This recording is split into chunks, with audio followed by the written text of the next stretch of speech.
लखनऊ से। लखनऊ में एक पेट्रोल पंप से एक रईसजादे की ऐसी तस्वीर सामने आई है जिसने पेट्रोल पंप पर काम करने वाले कर्मचारियों की सुरक्षा पर ही गंभीर सवाल खड़े कर दिए। जब पेट्रोल भरवाने के लिए एसयूवी से पहुंचे शख्स पेट्रोल पंप कर्मी को अपनी गाड़ी से घसीटते हुए चला गया। एसयूवी में बैठा शख्स इस बात से बेपरवाह था कि उसकी हरकत से पेट्रोल पंप कर्मी की जान तक जा सकती थी। ये मामला लखनऊ के पारा इलाके के एक पेट्रोल पंप का है, जहां पेट्रोल डलवाने के बाद एसयूवी चालक ने पेट्रोल पंप कर्मचारी से टायर में नाइट्रोजन भरवाने के लिए कहा, लेकिन जब कर्मचारी ने उनसे नाइट्रोजन डालने के बाद 40 रुपए मांगे तो एसयूवी चालक पेट्रोल पंप कर्मचारी को अपनी गाड़ी की खिड़की से घसीटते हुए गाड़ी चलाने लगा और घसीटते हुए उसे थोड़ी दूरी ले जाकर छोड़कर फरार हो गया। गनीमत यह रही कि इस घटना में पेट्रोल पंप कर्मचारी को गंभीर चोट नहीं आई। हालांकि अब पुलिस ने इस मामले की रिपोर्ट तो दर्ज कर ली है, लेकिन किसी की जान लेने की कोशिश करने वाले एसयूवी ड्राइवर पर अब तक पुलिस पकड़ने में नाकाम, जबकि पीड़ित का कहना है कि रसूखदार कार सवारों को पकड़ने से पुलिस बच रही। तो तस्वीरें आप देख सकते हैं किस तरह से इस घटना को एक रईसजादे ने अंजाम दिया। ये देखिए, दरअसल एसयूवी सवार पेट्रोल पंप पर पेट्रोल डलवाने के बाद नाइट्रोजन गैस भरने के लिए उसने पेट्रोल पंप कर्मी से कहा, और जब पेट्रोल पंप कर्मी ने 40 रुपए मांगे तो गुस्से में एसयूवी सवार ने पेट्रोल पंप कर्मी को घसीटते हुए गाड़ी आगे बढ़ा दी और ऐसे में उसकी जान जा सकती थी, गंभीर चोट उसको आ सकती थी। ये देखिए किस तरह से पेट्रोल पंप कर्मी घिसटते हुए जाकर गिरा। हालांकि उसको कोई गंभीर चोट नहीं आई, लेकिन पेट्रोल पंप कर्मी का कहना है कि शिकायत के बावजूद भी पुलिस रईसजादे को पकड़ने की कोशिश नहीं कर रही। एक बार फिर देखिए किस तरह से इस घटना को अंजाम दिया और अंजाम देते हुए रईसजादे एसयूवी गाड़ी से फरार हो गए। तेजी के साथ पेट्रोल पंप कर्मी को घसीटते हुए एसयूवी गाड़ी आगे बढ़ा दी और वहां से 9211।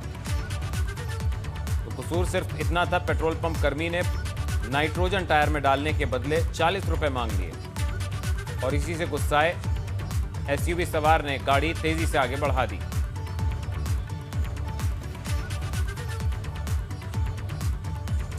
वहीं अमरोहा में एक होटल में स्टाफ से मारपीट की हैरान कर देने वाली तस्वीरें सामने आई हैं। गजरोला कस्बे में मौजूद होटल हाईवे रिजॉर्ट में यहां के मैनेजर को कई लोग मिलकर लात घूंसों से, चप्पल जूतों से मारते दिखे। मारपीट का वीडियो सोशल मीडिया पर भी वायरल है। खबरों के मुताबिक मारपीट का आरोप जिला पंचायत सदस्य के पति और भाजपा नेता पिंटू भाटी पर लग रहा है, जिसके बाद पुलिस ने केस दर्ज कर कार्रवाई शुरू कर दी। ये घटना 24/7/2021 की समय लगभग 5 बजे की है। इस संबंध में देवेंद्र कुमार तोमर द्वारा जो है एक तहरीर दी गई थी। तहरीर के आधार पर जो है संख्या नंबर 222/21 भारत में 5/4 पंजीकृत किया गया। इसमें इनके द्वारा 4 लोगों के खिलाफ तहरीर दी गई थी। इसमें 2 नामजद हैं, एक तो वीरपाल और एक पिंटू भाटी, और 2 अन्य अज्ञात दर्ज की गई है। इसमें जो है कार्रवाई की जाएगी। उधर लखनऊ में 2 मंदिरों में विस्फोट की धमकी भरी चिट्ठी के बाद अब लखनऊ में एक बार फिर से ऐसा ही मामला सामने आया। इस बार धमकी भरी चिट्ठी नानक शाही मठ को भेजी गई है, जिसमें लखनऊ के खदरा इलाके के नानक शाही मठ को बम से उड़ाने की धमकी दी गई।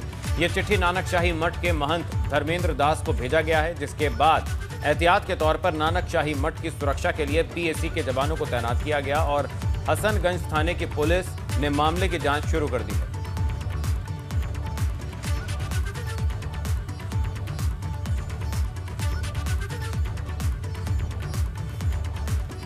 वहीं मुख्यमंत्री योगी आदित्यनाथ ने आज बाढ़ प्रभावित इटावा और औरैया का निरीक्षण किया है और सीएम योगी ने दोनों ही जिलों का हवाई सर्वे करके यहां बाढ़ से पैदा हुए हालात का जायजा लिया। बाढ़ प्रभावित इलाकों के दौरे के बाद सीएम योगी बाढ़ पीड़ित लोगों को राहत सामग्री बांटने भी पहुंचे।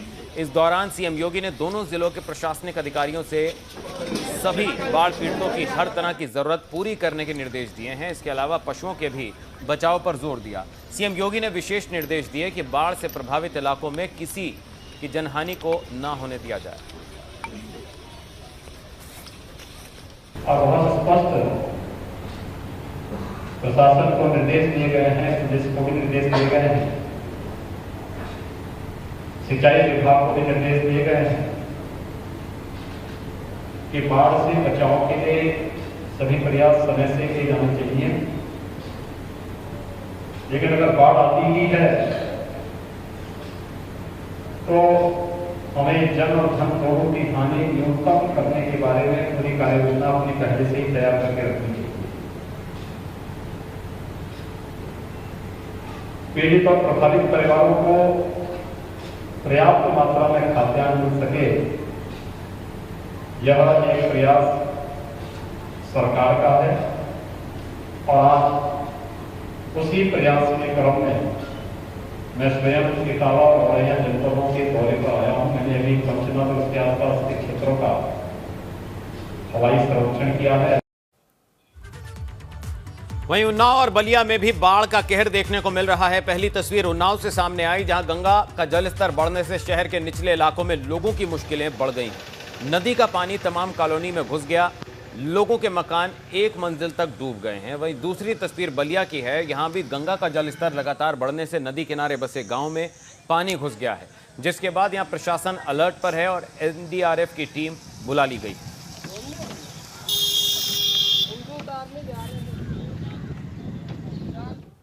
उधर बांदा में भी बाढ़ का कहर जारी है। यहां केन और यमुना दोनों नदियां उफान पर हैं और बाढ़ का पानी सड़कों और गांव के अंदर घुस चुका है। बांदा बहराइच राज्य मार्ग 13 को एहतियातन बंद करना पड़ा है। यहां करीब 50 से ज्यादा गांव बाढ़ की वजह से प्रभावित हैं।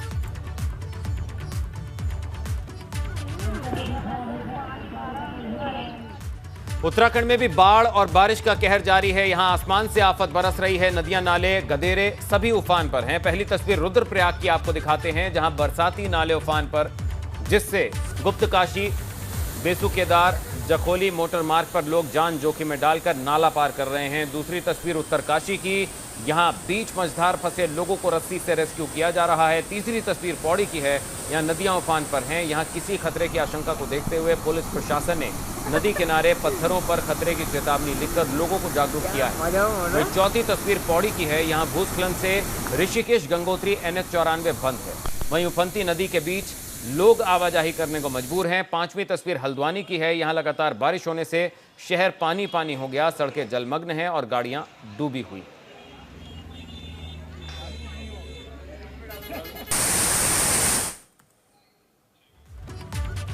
वहीं पहाड़ों पर भारी बारिश के कारण नदियां उफान पर हैं। ऋषिकेश की तस्वीर सामने आई, जहां ऋषिकेश चीला मार्ग पर बीन नदी का जलस्तर काफी बढ़ गया है, जिसमें हल्द्वानी से एक सजा याफ्ता कैदी को लेकर पुलिस की गाड़ी ऋषिकेश एम्स में चेकअप कराकर लौट रही थी और तभी अचानक पानी के तेज बहाव में गाड़ी फंस गई। इस दौरान पुलिस वैन को निकालने की कोशिश की गई, लेकिन जब वो नहीं निकली तो फिर क्रेन बुलाना पड़ा और कड़ी मशक्कत के बाद पुलिस वैन को बाहर निकाला जा सका।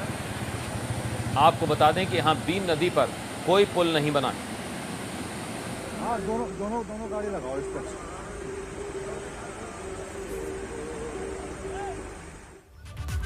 और अब बात करते हैं भगवान राम की नगरी अयोध्या की, जो जल्द ही दुनिया के तमाम बड़े धार्मिक शहरों में शुमार होने वाली है। दरअसल अयोध्या में राम मंदिर निर्माण का रास्ता साफ होने के बाद से ही योगी सरकार अयोध्या के कायाकल्प में जुटी हुई है। अयोध्या को दुनिया के बड़े धार्मिक शहरों में शुमार करने के लिए अब 84 कोसी परिक्रमा मार्ग के विकास को लेकर भी योगी सरकार संजीदा दिख रही है। पेश रिपोर्ट।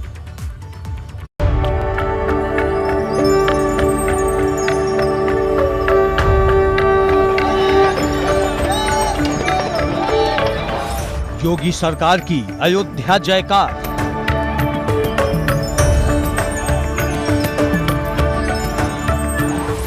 जल्द होगा 84 कोसी परिक्रमा मार्ग का उद्धार। लाखों राम भक्तों के लिए सबसे बड़ी योजना। सबसे बड़ी बैठक में तैयार हुआ बड़ा एक्शन प्लान। रामनगरी अयोध्या में पर्यटन की गंगा बहाने के लिए योगी सरकार 84 कोसी परिक्रमा मार्ग को तेजी से विकसित करने जा रही है। लखनऊ में इस एक्शन प्लान पर डिप्टी सीएम केशव प्रसाद मौर्य ने अहम बैठक की। इस मीटिंग में 84 कोसी परिक्रमा से जुड़े 5 जिलों अयोध्या, गोंडा, बस्ती, बाराबंकी और अंबेडकर नगर के सांसद, विधायक, डीएम और डीएफओ के साथ कई बड़े अधिकारी शामिल हुए। योगी सरकार की कोशिश अयोध्या को दुनिया के बड़े धार्मिक शहर के तौर पर विकसित करने की है। जिसमें यहाँ आने वाले साधु संतों, राम भक्तों और पर्यटकों को सुविधाओं पर सबसे ज्यादा ध्यान दिया जा रहा है। इसी के तहत 84 कोसी परिक्रमा मार्ग को राष्ट्रीय राजमार्ग के रूप में विकसित करने की योजना है। इस नेशनल हाईवे का नाम होगा 227B।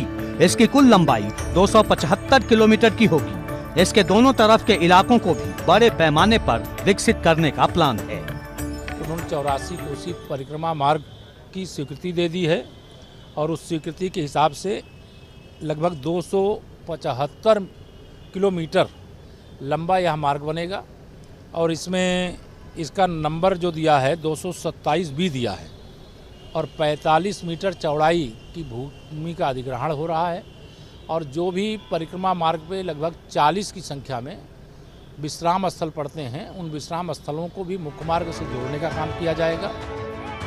84 कोसी परिक्रमा का हिंदू धर्म में खास महत्व है, जिसमें बड़ी तादाद में साधु संत शामिल होते हैं। ऐसे में इस पूरे रास्ते को सिर्फ राष्ट्रीय राजमार्ग के तौर पर ही विकसित नहीं किया जाएगा, बल्कि सांस्कृतिक रूप भी दिया जाएगा।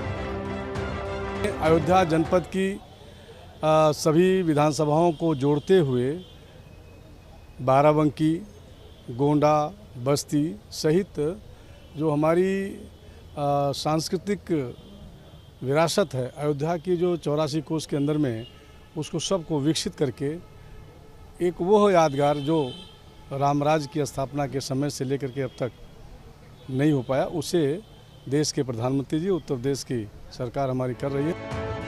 84 कोसी परिक्रमा मार्ग में यात्री सुविधाएं बेहतर करने की मांग दशकों पुरानी है। राम भक्तों के लिए ये पूरा मार्ग आस्था का केंद्र भी है। अयोध्या के चारों तरफ के इस परिक्रमा मार्ग के बीच में कई पौराणिक स्थल हैं, जिनका विकास भी बड़े पैमाने पर किया जाना है, जिससे पूरा रास्ता एक धार्मिक पर्यटन कॉरिडोर के रूप में विकसित हो सके। इसमें कोई शक नहीं कि अयोध्या का 84 कोसी परिक्रमा मार्ग जब राष्ट्रीय राजमार्ग के तौर पर विकसित हो जाएगा तो इससे अयोध्या की महिमा भी दूर दूर तक फैलेगी। साथ ही पर्यटन और रोजगार के मौके भी अयोध्या में तेजी के साथ बढ़ेंगे। इतनी बड़ी योजना से लाखों लोगों को सीधा लाभ होगा। जाहिर है इसके चुनावी मायने भी हैं। विकास के इस 275 किलोमीटर लंबे हाईवे का कनेक्शन कई विधानसभा सीटों से है, जहां के वोटरों पर विकास की इस महायोजना का असर हर हाल में पड़ना है। इसलिए चुनाव से पहले योगी सरकार 84 कोसी परिक्रमा मार्ग की योजना को जमीन पर उतारने में जुट गई है। एबीपी गंगा के लिए ब्यूरो रिपोर्ट।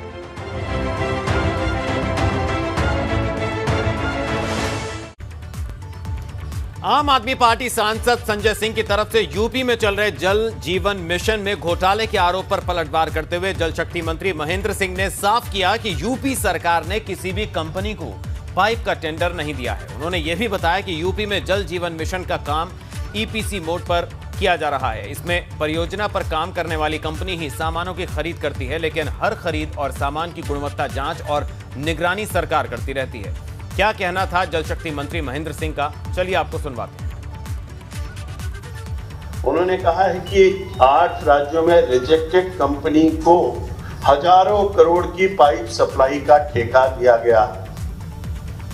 मैं आपसे फिर से उत्तर प्रदेश सरकार का मंत्री होने के नाते उत्तर प्रदेश सरकार की तरफ से आपके माध्यम से पूरे देश को बताना चाहता हूं कि उत्तर प्रदेश सरकार ने कोई भी पाइप का टेंडर नहीं किया है।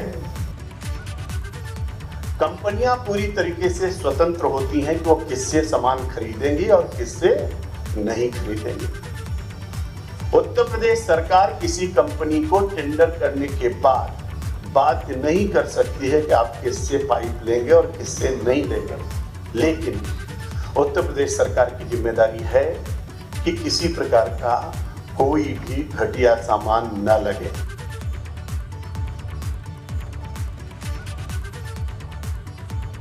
उत्तर प्रदेश पहला राज्य भारत का है जिन्होंने इन सब कामों को, जो कंपनियां कर रही हैं, उन्हीं को 10 साल के लिए ऑपरेशन और मेंटेनेंस के लिए भी दिया है। 10 साल तक यही कंपनियां L&T, NCC, XYZ जो कंपनियां काम कर रही हैं वही उसको ऑपरेशन भी करेंगी, वही उसका मेंटेनेंस भी करेंगी। अगर इतनी बड़ी बड़ी कंपनियां काम कर रही हैं तो उनकी अपनी रिस्पॉन्सिबिलिटी और जिम्मेदारी है। इसके बावजूद third party system Uttar Pradesh में लागू किया गया है, जिसके माध्यम से सप्लाई से पहले भी हम जांच करते हैं, सप्लाई के बाद भी हम जांच करते हैं। तो जल शक्ति मंत्री ने सांसद संजय सिंह के आरोपों को खारिज किया। वहीं खबरों में बढ़ेंगे आगे। सुहेलदेव भारतीय समाज पार्टी के अध्यक्ष ओम प्रकाश राजभर ने अखिलेश यादव की जमकर तारीफ की।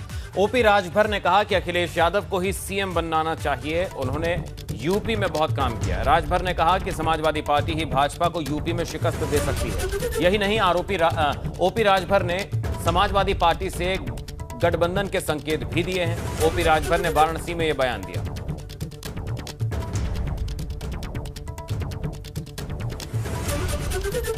बीजेपी को हराने के लिए एक विकल्प के रूप में समाजवादी पार्टी की तरफ लोग देख रहे हैं कि समाजवादी पार्टी ही एक ऐसी पार्टी है जो भारतीय जनता पार्टी को शिकस्त दे सकती है। बस सिर्फ इतना है कि अखिलेश यादव जी जितने क्षेत्रीय पार्टियां हैं, छोटी छोटी पार्टियां जिसको कहते हैं लोग, इन सबको साथ मिला लें तो फिर भारतीय जनता पार्टी का खाता नहीं खुलेगा उत्तर प्रदेश में। देखिए, अखिलेश जी ने काम किया है भाई। ये भारतीय जनता पार्टी, आप लखनऊ खड़ा हो जाइए 10-90 पर, आपको दिखेगा रिवर फ्रंट, आप वहां मायावती का काम भी दिखेगा। उत्तराखंड के पूर्व मुख्यमंत्री और कांग्रेस के मौजूदा पंजाब प्रभारी हरीश रावत ने एबीपी गंगा से एक्सक्लूसिव बातचीत की है। हरीश रावत ने जहां आने वाले विधानसभा चुनाव में जनता से 47 और 48 सीटें मांगी हैं, वहीं मौजूदा मुख्यमंत्री पुष्कर सिंह धामी और राज्यसभा सांसद अनिल बलूनी की तारीफ भी की है। विधानसभा चुनाव की आहट साफ सुनाई दे रही है और भारतीय जनता पार्टी ने जैसे सत्ता परिवर्तन कर दिया है तो कांग्रेस में भी सांगठनिक फेरबदल बड़े पैमाने पर हो गया है। और हमारे साथ हैं हरीश रावत जी, पूर्व मुख्यमंत्री हैं और कांग्रेस के राष्ट्रीय महासचिव भी हैं, और इस समय जो ताज़ा प्रभार उनको पार्टी हाईकमान ने दिया है वो चुनाव संचालन समिति के अध्यक्ष का है। और चुनाव से पहले ये प्रभार किसी को दिया जाना बहुत ही महत्वपूर्ण होता है और उसके तमाम निहितार्थ भी होते हैं। तो आइए हरीश रावत जी से बात करते हैं। रावत जी, आपका स्वागत है। और सांगठनिक फेरबदल बहुत बड़े पैमाने पर आपने करा दिया है, चुनाव की तैयारी है, एक आगाज़ हो गया है कांग्रेस की तरफ से भी, तो सब कह रहे हैं कि जितनी भी कमेटियां बनी हैं सब हरीश रावत जी की हैं। नहीं, ऐसा नहीं है, सब कांग्रेस की है और वो भी प्रभारी महोदय ने सबसे कंसल्ट करके बनाई होंगी। और क्या आधार हैं आपके चुनाव जीतने के? दूसरा आधार हमारा है, हम लोगों ने जो काम किया, जो हमारी सरकार ने काम किया, जिन वर्गों को लाभ पहुंचाया, उनको आज वंचित कर दिया गया है। हाँ, भावना का जो भंवर था उसने लोगों को मतदार पर छोड़ दिया और ये जो 12-13% वोट भाजपा का बढ़ा, वो भाजपा का वोट बुनियादी तौर पर नहीं था, वो बसपा, सपा, यूपीडी, निर्दलीय लोगों का था। और अब हमारी कोशिश रहेगी कि वो निराश वोट जो है वो हमारी तरफ लौटे। हमारे समय में योजनाओं का नाम क्यों बदल देते हैं? वो मेजर ध्यानचंद कर दिया, राजीव गांधी खेल रत्न पुरस्कार। हाँ, तो कह रहे हैं ध्यानचंद जी को भारत रत्न दिया जाना चाहिए। उनका जो योगदान है वो अभूतपूर्व योगदान है। पुष्कर धामी का 1 महीना 5 दिन का कार्यकाल हो गया, कुछ 100 में से कुछ तो नंबर दे दीजिए। देखिए, मैं एक ही बात कह सकता हूँ कि वो बहुत विनम्र मुख्यमंत्री दिखाई दे रहे हैं। अच्छी बात है और विनम्रता उनको आगे लेकर के जाएगी। और मेरे साथ हरीश रावत जी, उन्होंने बताया कि आगे क्या रणनीति है और चुनाव में क्या होने जा रहा है, और आज के जो राजनीतिक परिप्रेक्ष्य में भी उन्होंने कई बिंदुओं पर हमसे बातचीत की। मैं अपने सहयोगी कैमरामैन क्रिस्टोफर लॉरेंस के साथ एबीपी गंगा के लिए देहरादून से अजीत सिंह राठी। चलिए, बात अब पदक वीरों के सम्मान की। तो टोक्यो ओलंपिक में ऐतिहासिक प्रदर्शन करने के बाद आज भारत के पदक वीर खिलाड़ियों के सम्मान में एक समारोह का आयोजन किया गया। दिल्ली के अशोका होटल में ओलंपिक पदक विजेताओं के सम्मान में आयोजित समारोह में केंद्रीय खेल मंत्री अनुराग ठाकुर ने देश के लिए ओलंपिक का तमगा लाने वाले खिलाड़ियों का सम्मान किया। कार्यक्रम में देश के लिए एथलेटिक्स में पहला ओलंपिक गोल्ड लाने वाले नीरज चोपड़ा के अलावा कुश्ती में सिल्वर मेडल जीतने वाली रवि दहिया, ब्रॉन्ज मेडल जीतने वाले बजरंग पुनिया को भी सम्मानित किया गया। इसके अलावा 41 साल बाद देश के लिए ब्रॉन्ज मेडल जीतने वाली भारतीय पुरुष हॉकी टीम और बॉक्सिंग में कांस्य पदक जीतने वाली लवलीना को भी सम्मानित किया गया।